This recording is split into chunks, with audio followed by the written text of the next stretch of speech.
presidensial threshold 20% ini tidak relevan lagi. Apalagi dikatakan bahwa ini akan memperkuat sistem presidensial kita, saya katakan tidak. Karena proses pembuatannya saja ini memang mengalami dinamika yang cukup pelik kan. Assalamualaikum warahmatullahi wabarakatuh. Teman-teman sekalian, teman-teman Ruang Bicara dimanapun Anda berada. Hari ini berjumpa kembali, kami menyapa teman-teman semua dalam sesi yang berbeda teman-teman sekalian. Jadi hari ini kami sedang show gitu ya. Bukan lagi di tempat di mana teman-teman sering melihatnya gitu, di ruang bicara ya, tempat ruang bicara. Melainkan di belakang bisa teman-teman melihat dan membacanya. Di belakang ini ada tulisan Mahkamah Konstitusi. Artinya kami sedang di depan gedung Mahkamah Konstitusi. Baik teman-teman sekalian, di samping saya ini adalah rekan kita, ya, salah satu kuasa hukum dari Prodewa. Ya. Iya. Jadi beliau ini adalah rekan saya, teman-teman semua. Sudah lama kita tidak berjumpa dan hari ini merupakan sebuah hari yang luar biasa karena ini anugerah besar gitu menurut saya, karena Allah mempertemukan kami kembali gitu. Dan dalam situasi ini beliau sedang memperjuangkan ya hak orang banyak begitu. Kurang lebih menurut beliau sih begitu. Teman-teman semua, belakangan ini kita sama-sama menyaksikan betapa hebohnya media kita dikabarkan tentang perjuangan kelompok yang memperjuangkan tentang PT 0% atau presidential threshold 0% ya. Jadi kita sama-sama mengetahuinya gitu. Di sana ada banyak tokoh-tokoh yang muncul. Jadi bukan hanya saja para tokoh-tokoh nasional kita yang sering kita lihat, tetapi juga anak muda mengambil andil dalam persoalan ini teman-teman semua.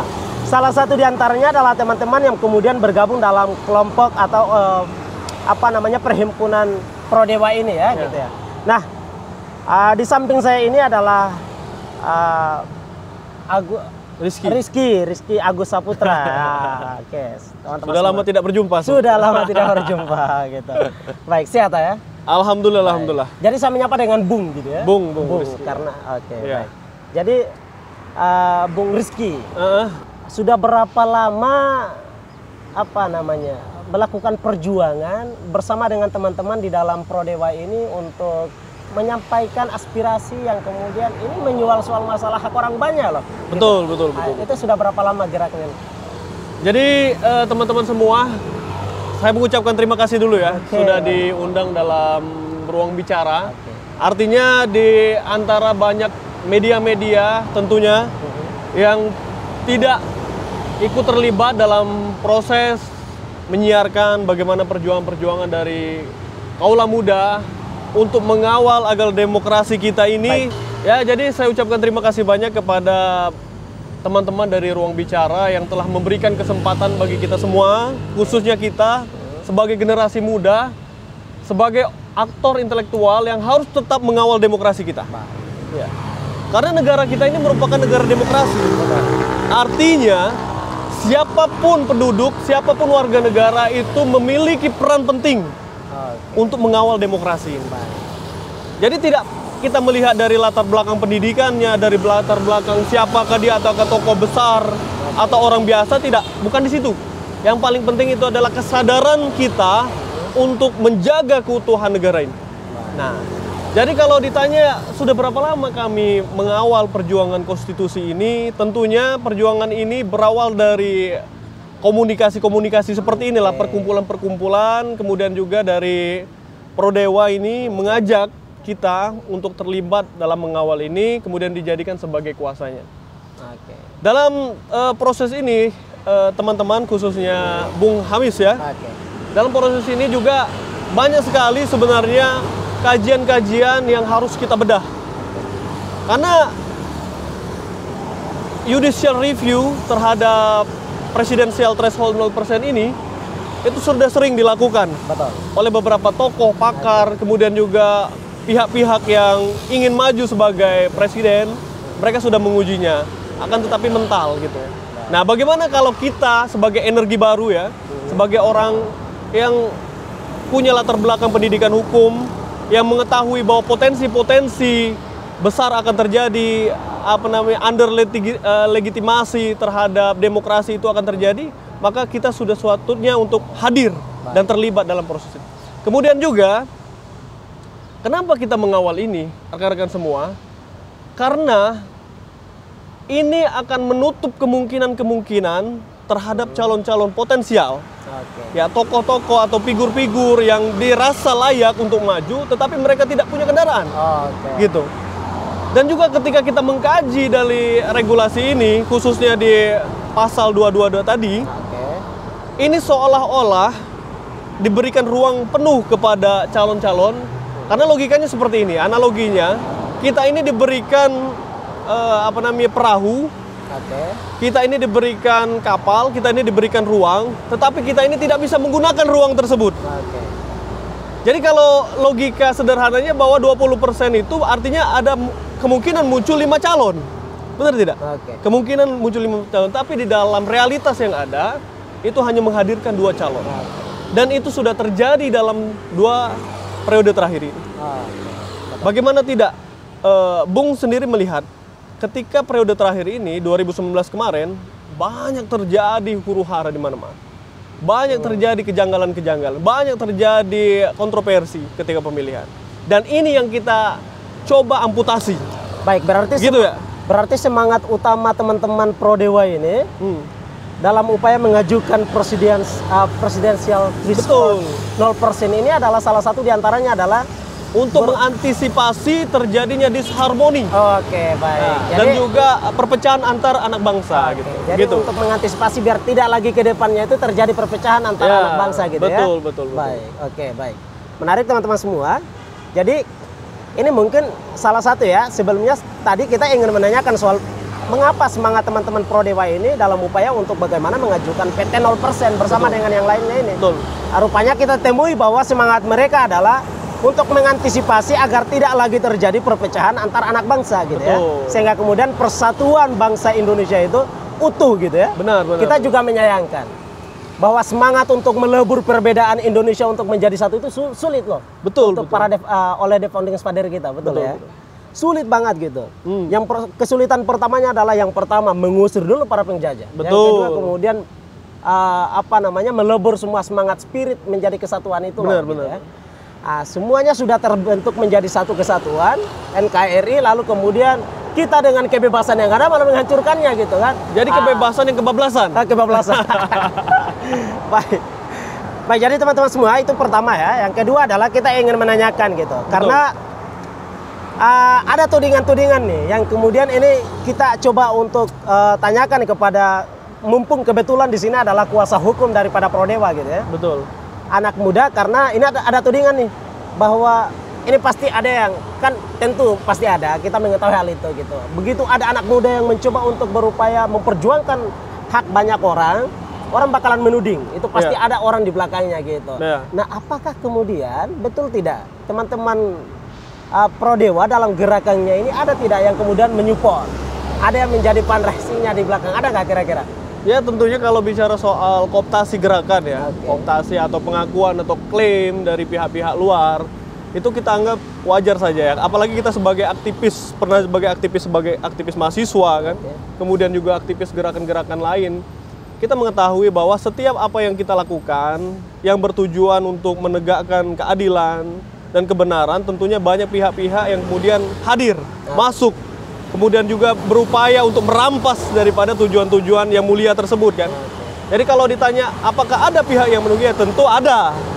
Siapa? Yaitu kekuatan rakyat. Gitu ya, kekuatan rakyat. Masyarakat kita yang 200 juta lebih ini akan terwakili ya. Jadi kebijakan yang saat ini tidak berpihak kepada masyarakat itu diawali dari proses pemilihan pemimpin. Dari proses bagaimana kita melihat figur-figur yang ada. Karena kebijakan itu hadir dari pikirannya. Kebijakan itu hadir dari apa yang mereka lihat dan apa yang mereka rasakan.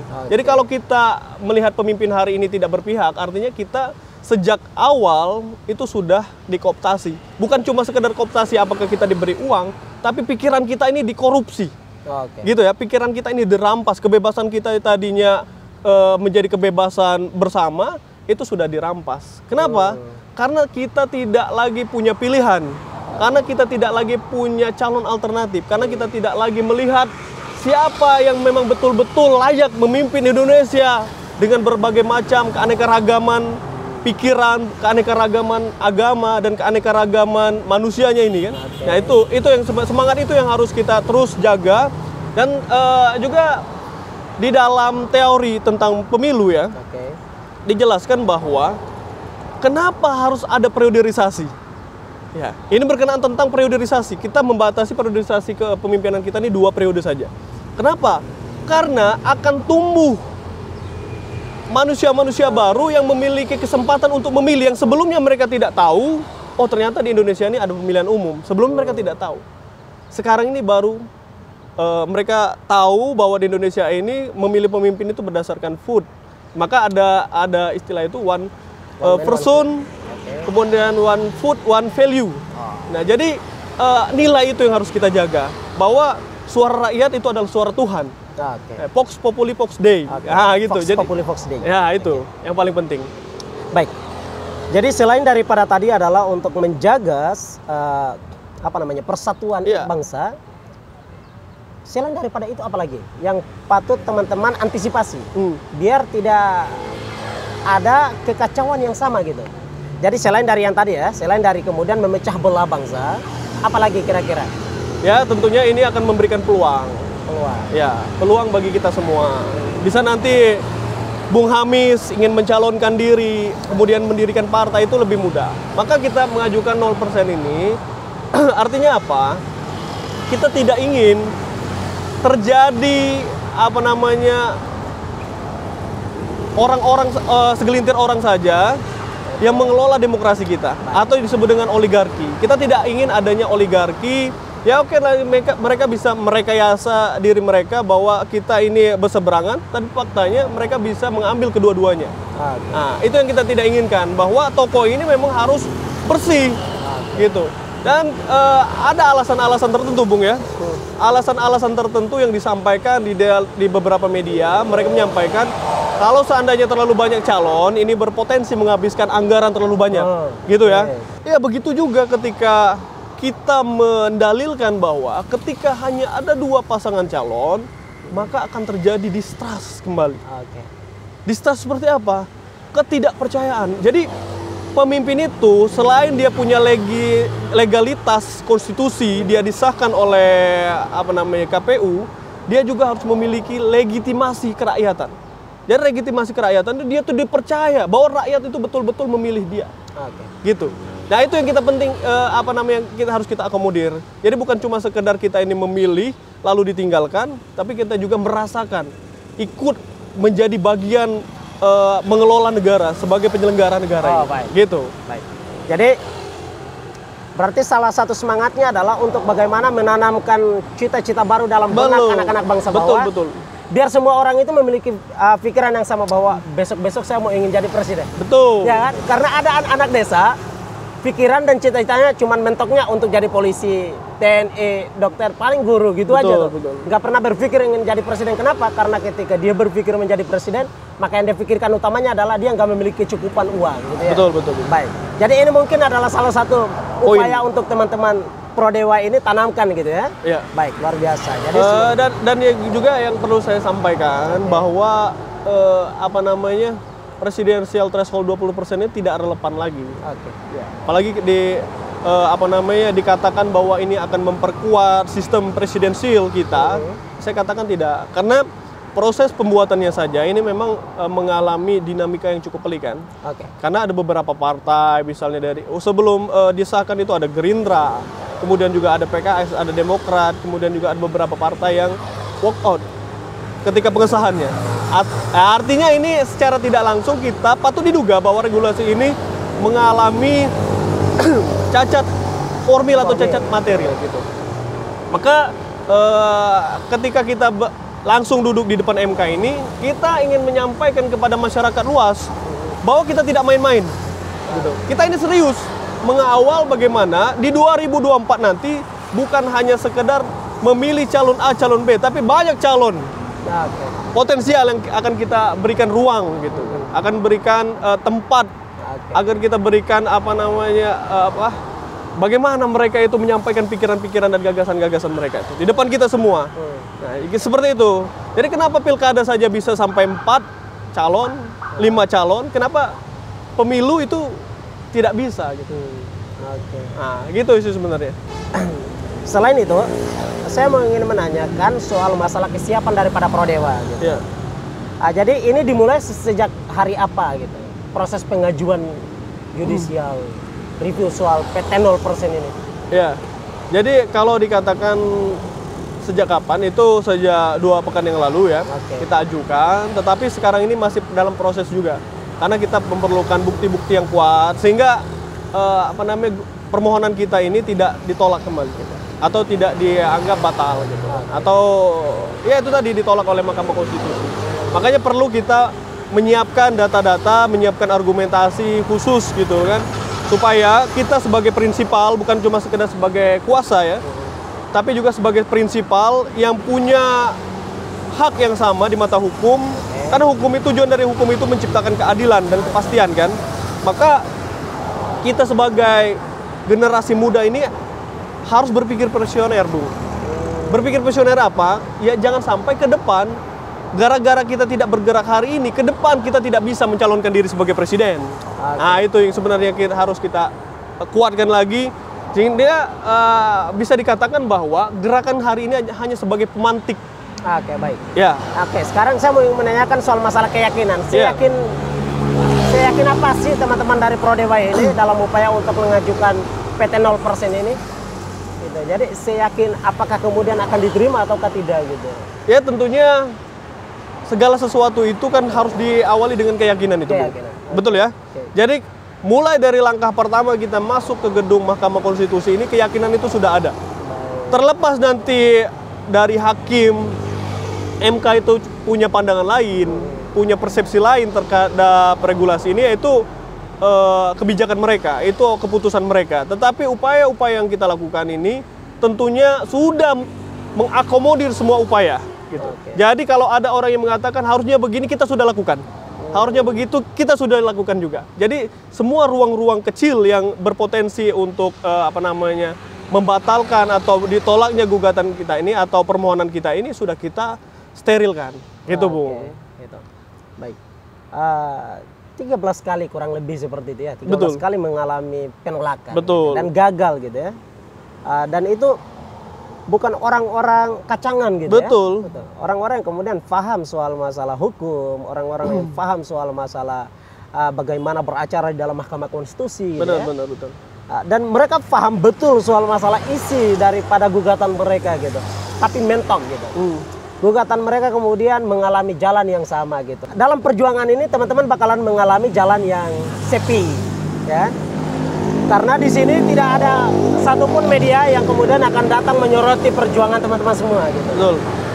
Nah, maka yang akan saya nanyakan adalah bagaimana langkah strategis teman-teman semua dalam gerak digital, juga dalam gerak strateginya adalah untuk bisa mengelampaui 13 kali mengalami jalan buntu ini. Apa kira-kira teman-teman? Ya tentunya anak-anak muda ini kan dekat dengan digital ya, dekat dengan sosial media. Kita juga punya basis-basis di daerah-daerah kan. Ya itu yang akan kita lakukan. Baik itu nantinya dengan basis massa, kemudian juga menggunakan basis sosial media, Instagram, Facebook dan sebagainya ya, yang bisa menyampaikan kepada masyarakat bahwa oh ini yang sedang dilakukan oleh teman-teman Prodewa ya, ini yang sedang mereka lakukan gitu. Dan tentunya juga perlu kita tegaskan bahwa posisi kami di sini itu adalah posisi yang tidak mengikuti kutub manapun, gitu ya. Kalau disampaikan bahwa 13 kali dilakukan penolakan oleh Mahkamah Konstitusi, ya tentunya upaya yang kami lakukan ini pasti akan berbeda dengan senior-senior yang sudah melakukan lebih dulu gitu. Artinya ada keyakinan bahwa ada keyakinan itu bahwa akan diterima juga gitu ya. Insya Allah. Ya, jadi tetapi itu tadi keputusan Mahkamah Konstitusi ini kan final. Gitu kan, artinya materi-materi gugatan juga harus kami cross check dengan saksama gitu kan, karena kemarin saja ketika kita melakukan permohonan itu banyak sekali orang-orang yang melakukan permohonan yang sama. Ya, tokoh-tokoh lah. Kita tidak usah sebutkan ya. Banyak tokoh yang hadir di sana. Hingga kami juga sempat diwawancarai juga bagaimana keyakinan-keyakinan kami. Ya, tentunya dalam hal ini kami meyakini bahwa apapun yang nanti terjadi di akhir itu adalah bagian dari proses kita. Gitu ya. Bagian dari proses kita, bagian dari proses perjuangan kita. Tetapi yang paling penting ini adalah sekarang. Kalau kita sekarang ini berdiam diri, maka kita sedang menyiapkan bencana yang besar ke depan. Wah, ya itu. Jadi sekarang kalau kita berdiam diri, artinya kita sedang menyiapkan bencana yang besar. Iya, begitu. Karena Bung juga ketahui, ketika 2019 yang lalu, pilihan legislatif dengan pilihan presiden itu serentak, apa yang terjadi? Bagaimana kita melihat PPS juga penyelenggara pemilu yang paling bawah, banyak juga yang meninggal dan sampai sekarang ini belum diketahui sebabnya. Nah, kita tidak ingin, apalagi di 2024 ini nanti kan akan serentak pilkada, kemudian juga DPD, kemudian juga DPR RI hingga DPRD kabupaten kota, hingga presiden nanti akan dipilih secara bersama. Apa yang akan terjadi gitu kan? Luar biasa. Ini pesta demokrasi atau apa gitu kan? Jadi di tahun depan, serentak ini kita bakalan disibukkan dengan pemilihan. Kita milih dari mulai pimpinan yang paling tertinggi sampai dengan pimpinan yang paling bawah gitu ya. Ya, makanya perlu saya tegaskan juga, bisa jadi apa yang kita lakukan hari ini itu tidak populis. Atau Bung sebut tadi adalah jalan sunyi kan, jalan sepi yang tidak banyak digandrungi semua orang. Tetapi yang paling ingin saya tegaskan bahwa jalan sepi ini akan menjadi ramai. Ya, ketika permohonan kita ini diterima, ketika permohonan kita ini dikabulkan, maka jalan sepi ini akan menjadi ramai. Saya yakin berapa persen sih? Ya, kita yakin dah pasti 100% keyakinan 100%. Itu. Nah, tinggal bagaimana nanti MK memutuskan. Artinya lebih daripada 20% ya? Ya, lebih dari 20%. Ya. Tetapi perjuangan kita ini 0%. Salam 0%. Ini yang menarik. Iya. Artinya kalau kita menggunakan pendekatan matematik, berarti teman-teman masih menggunakan perjuangan yang berbasis pada angka. Iya. Karena 20%, 0%. Artinya yang teman-teman memperjuangkan daripada perjuangan teman-teman atas PT 20% ini bukan untuk menghapusnya. Bukan. Melainkan untuk mengurangi gitu ya. Kenapa teman-teman lebih memilih menguranginya berada pada 0%? Atau kalau teman-teman ingin mengatakan bahwa dihilangkan, kenapa tidak dibilang pakai menggunakan frasa dihilangkan saja? Kenapa dia harus masih menggunakan 0%? Itu tadi, kalau sekarang ini kan kalau kita kembali ke sejarahnya tadi kan, banyak pihak-pihak yang tentunya tidak sepakat. Kemudian juga sekarang ini pilihan legislatif itu yang menjadi kunci bahwa partai itu lolos parliamentary threshold atau tidak. Kemudian dijadikan sebagai rujukan untuk pencalonan presiden nanti kan. Jadi kalau kita berkaca dari situ, memang PT 0% ini harus tetap ada gitu, tetap ada. Tapi yang teman-teman perjuangkan ini adalah soal masalah PT untuk presidennya ya? Iya. Presiden ya? Non parlemen ya? Iya. Baik. PT-nya, karena apa? Saya tegaskan tadi ya, karena apa? Kalau kita hapuskan, ini akan sama saja perjuangan ini semu juga gitu kan. Maka kalau kita hitungan 20%, maka kita kembalikan lagi kepada poin awalnya itu 0%. Gitu. Artinya teman-teman masih menggunakan matematik ya, di masih sini kita menggunakan angka gitu. Angka. Ya bisa jadi itu kan hanya sekedar kalau kita sebut dengan frase atau diksi atau nomenklatur lah. Tapi pada faktanya 0% itu kan memberikan ruang kepada seluruh partai gitu. Tapi kenapa teman-teman tidak meminta untuk dikembalikan? Mungkin untuk ya itu akan panjang lagi prosesnya. Mengembalikannya kepada 5%, katakanlah karena kita pernah mengalami ini gitu ya. Iya. Ya tentunya dari berbagai macam upaya yang kita lakukan kan, atau senior-senior kita lakukan kan, upaya 0% saja ditolak. Ya mungkin nanti ada keputusan yang lebih bijak dari Mahkamah Konstitusi, mereka akan memberikan bahkan 5% gitu kan, atau tadi sampai 0% tadi. Ya paling tidak titik temunya itu di angka 5 sampai 10% tadi. Baik.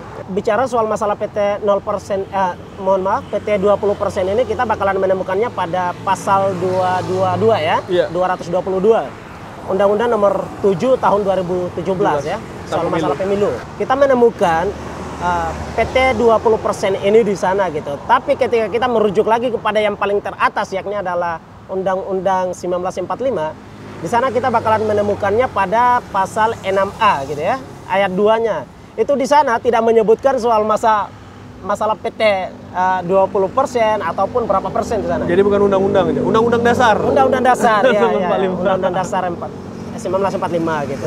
Nah, di sana di pasal 6A-nya itu terkandung di dalamnya dalam ayat 2 itu tidak termaksud PT 20% ya. Tidak termaksud PT 20%, tapi hal tersebut kemudian dijelaskan dalam pasal 222 dalam Undang-Undang Pemilu ini. Jadi ini satu informasi yang sekiranya biar kita sama-sama mengetahuinya soal masalah ini gitu ya. Ya. Oke. Ya artinya ini undang-undang itu ya akan diuji oleh undang-undang dasar ya. Undang-undang itu akan diuji.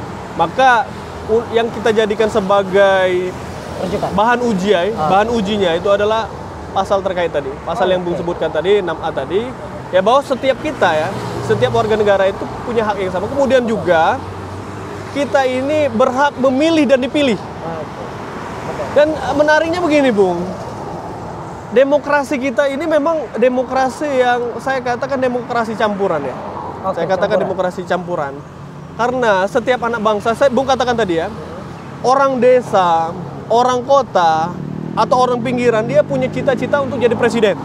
Berbeda ketika kita tinggal di negara parlementer atau negara-negara Arab misalnya atau negara-negara Barat, kita tidak punya cita-cita jadi presiden. Nah, menariknya itu. Tapi jangan sampai ini dikelabui, ditutupi bahwa setiap anak bangsa itu punya hak yang sama di mata hukum, gitu kan? Equality before the law, kan? Persamaan di mata hukum. Tetapi kita dikelabui atau disebut dengan kamuflase, seolah-olah memberikan ruang, ternyata menutup ruang. Gitu. Jadi plesetan lah bahasa. Iya, plesetan. Maka penting itu kita hadir di ruang bicara untuk membicarakan itu. Baik, luar biasa. Jadi ini semoga ya kita mengharapkan ada satu kebijakan khusus dan memang itu atas dasar pertimbangan rakyat Indonesia gitu ya. Rakyat Indonesia. Semoga kemudian ada langkah dan kebijakan baik dari Mahkamah Konstitusi. Itu yang kita harapkan. Artinya jika kemudian negara ini dipersembahkan oleh para founding father untuk rakyat Indonesia, maka tentu kita mengharapkan kebijakan hukum itu betul-betul diambil dan disahkan itu untuk seluruh rakyat Indonesia gitu ya. Jadi kita mengharapkan agar betul-betul negara ini dinikmati oleh seluruh anak bangsa. Betul. Bukan oleh sekelompok tertentu. Betul. Katakanlah tadi, anak bangsa di luar sana tidak bisa membayangkan dan tidak bisa memiliki impian untuk menjadi presiden. Betul. Karena berpikir soal yang punya presiden itu harus bicara soal masalah tahta. Betul. Siapa dulu ayah saya gitu ya. Ya. Garis keturunan saya bukanlah presiden, garis keturunan saya bukan seorang ketua partai dan lain sebagainya gitu. Oke, jadi sehingga kemudian kita mengharapkan ada kebijakan hukum gitu ya, yang kemudian betul-betul melegalkan anak bangsa ini untuk memiliki impian menjadi presiden, ya. Baik, kita sama-sama menyupport teman-teman Prodewa ini untuk selalu memperjuangkan dan teman-teman yang lain juga, gitu ya. Yang bersama dengan teman-teman Prodewa dalam upaya yang sama, menggolkan PT 0% ini. Sehingga semua anak bangsa itu memiliki harapan yang sama, harapan ingin menjadi presiden, kalaupun toh nanti ke depannya dia tidak jadi, setidaknya dia berani bermimpi untuk menjadi presiden. Betul. Ya. Baik. Jangan sampai di dalam mimpi saja kita sudah diamputasi. Waduh, ini yang bahaya ini. Aduh, ngeri ya. Iya. Waduh. Mimpi saja tidak boleh, bagaimana kita di dunia nyatanya gitu ya. Artinya ini satu hal yang tidak patut untuk kita mengatakan itu nggak mungkin. Ya. Sebab apa sih yang nggak mungkin di negara ini? Betul. Orang beropini saja dipenjarakan. Betul. Ya kan? Ya gitu. Jadi ini ruang bicara. Kita bebas untuk berbicara ya. Ya karena tentunya yang perlu saya tegaskan bahwa kita lagi-lagi menyatakan bahwa kedaulatan rakyat, bahwa rakyat itu menjadi jangkar daripada demokrasi itu sendiri kan. Betul. Nah maka sudah sepatutnya kita yang hari ini menjadi pengampuh ya, menjadi kekuatan daripada kedaulatan tersebut untuk terlibat, untuk hadir gitu kan ke permukaan, menyampaikan bahwa kami pemilik negara ini gitu. Kalian itu hanya wakil-wakil kami saja gitu. Kalian itu hanya representatif daripada suara kami. Jadi sewaktu-waktu ketika pemilu, pilkada ataupun pileg, kalian akan datang kembali ke tuannya gitu. Kalian tuh hanya sekedar mewakili di parlemen, mewakili di istana. Suatu waktu kalian akan menjadi rakyat lagi gitu. Oleh sebab itu, secara sederhana bahwa betul bahwa dari rakyat, oleh rakyat, untuk rakyat itu betul. Bahwa kita hari ini duduk seperti ini, ya siapa tahu ke depan akan duduk di istana atau duduk di Senayan. Kita tidak tahu kan kursi mana yang akan kita duduki gitu. Begitupun mereka yang hari ini hadir atau menjadi pengampu kebijakan sebagai presiden, sebagai menteri, sebagai dewan, mereka juga akan menjadi rakyat biasa lagi. Maka tinggalkanlah sejarah yang baik untuk generasi kita ke depan. Oke, titipkanlah legacy. Itu yang penting. Legacy yang baik. Oke, baik. Betul. Terima kasih teman-teman semua. Teman-teman dari Prodewa ya. Dalam hal ini yang diwakilkan oleh kuasa hukum teman-teman Prodewa, yakni Bung Rizky gitu ya. Kita sama-sama sekali lagi kita doakan kebaikan dalam perjuangan mereka ataupun perjuangan para teman-teman ataupun tokoh yang lainnya juga dalam upaya untuk memperjuangkan PT 0% ini. Semoga perjuangan kali ini berbeda dengan 13 kali yang lalu gitu ya. Betul. Perjuangan kali ini mengalami satu hasil yang baik, yang memuaskan rakyat Indonesia, yang menghidupkan imajinasi anak bangsa bahwa kita berhak untuk bermimpi menjadi presiden. Betul. Baik teman-teman semua, terima kasih banyak. Terima kasih ya. Siap. Semoga masih ada ruang-ruang untuk kita bicara di ruang bicara. Untuk berdialektika, bertukar pikiran dan beradu gagasan. Betul. Diskursus itu penting. Betul. Ya, kalau pimpinan tertinggi DKI mengatakan bahwa daya warga negara Indonesia itu kecil dalam hal literatur gitu ya. Betul. Diskursus itu merupakan salah satu di antaranya. Maka kita mencoba untuk mengaktifkannya karena ini merupakan bagian daripada budaya baik. Iya, jadi tombol-tombol di kepala kita ini harus dipencet dulu. Biar aktif dan kritis tentunya ya. Oke, baik. Semoga masih ada ruang-ruang selanjutnya ya. Biar kita berbincang di ruang bicara. Baik teman-teman semua, terima kasih banyak. Mohon kiranya partisipasi kita bersama. Jika kemudian kita tidak bisa memiliki waktu untuk datang ke Mahkamah Konstitusi, kita ajukan judicial review ke Mahkamah Konstitusi. Setidaknya kita support baik teman-teman yang memiliki perjuangan hari ini dengan apa? Konten-konten yang mereka miliki kita sebarluaskan. Kita kirim sebanyak-banyaknya kepada masyarakat luas Indonesia sehingga kemudian mereka mengetahui bahwa rupanya di tengah kemudian kesibukan masyarakat Indonesia, pikiran, semua kedudukan yang kemudian dianggap oleh sebagian orang bahwa telah dikapitalisasi oleh oknum-oknum tertentu, maka kita ingin katakan bahwa masih ada sedikit orang yang memiliki perhatian khusus terhadap kebangkitan dan kemajuan negara Indonesia. Oleh sebabnya teman-teman semua, kita mengharapkan jika Anda suka dengan video ini, like, share banyak-banyak teman-teman semua. Itu yang paling terpenting. Kita share banyak-banyak, kita gegerkan publik Indonesia tentang perjuangan teman-teman dari Prodewa dan yang lainnya, bahwa harapan untuk menjadi presiden itu masih ada dan kita mengharapkan orang-orang terbaik di Indonesia ini memimpin negara ini. Terima kasih. Itu saja. Assalamualaikum warahmatullahi wabarakatuh. Dari depan Mahkamah Konstitusi Republik Indonesia. Ruang bicara.